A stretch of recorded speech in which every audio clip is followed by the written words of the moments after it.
يعتذرون إليكم إذا رجعتم إليهم قل لا تعتذروا لن نؤمن لكم قد نبأنا الله من أخباركم وسيرى الله عملكم ورسوله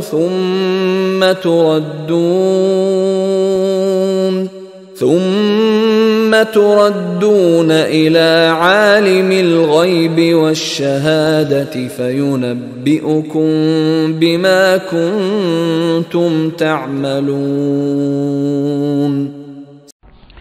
يعتذرون إليكم إذا رجعتم إليهم.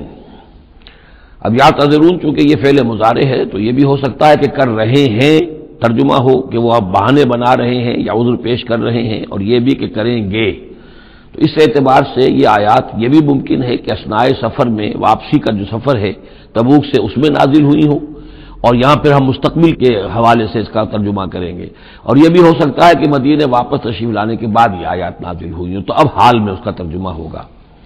بہانے بنائیں گے وہ لوگ کہ جن کی طرف کہ تم جاؤ گے لوٹ کر، یا بہانے بنا رہے ہیں تمہارے پاس آ کر وہ لوگ کہ جن کے پاس تم آ گئے ہو لوٹ کر.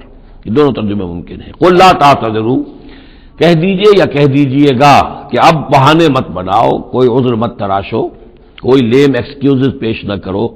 لن نؤمن لکم، اب ہم تمہاری بات نہیں مانیں گے. قد نبأنا اللہ من اخبارکم، اللہ تعالیٰ نے ہمیں تمہاری خبروں سے پورے طور پر مطلع کر دیا ہے. پہلے تو معاملہ یہ تھا تبوک پر جانے سے قبل حضور کا معاملہ کہ وہ اپنی شرافت اور اپنی مروت کے اندر جس نے آ کر جو بات کہی تسلیم کر لی. اب چونکہ اس دوران میں یہ ساری آیات اتر چکی ہیں اور اللہ تعالیٰ نے جو کچھ ان کے اندر تھا چھپا ہوا وہ بھی کھول کر بیان کر دیا ہے، تو کہہ دیا گیا کہ اب آپ ڈنکے کی چوٹ کہہ دیجئے لن نؤمن لکم، اب ہم تمہاری بات نہیں مانیں گے.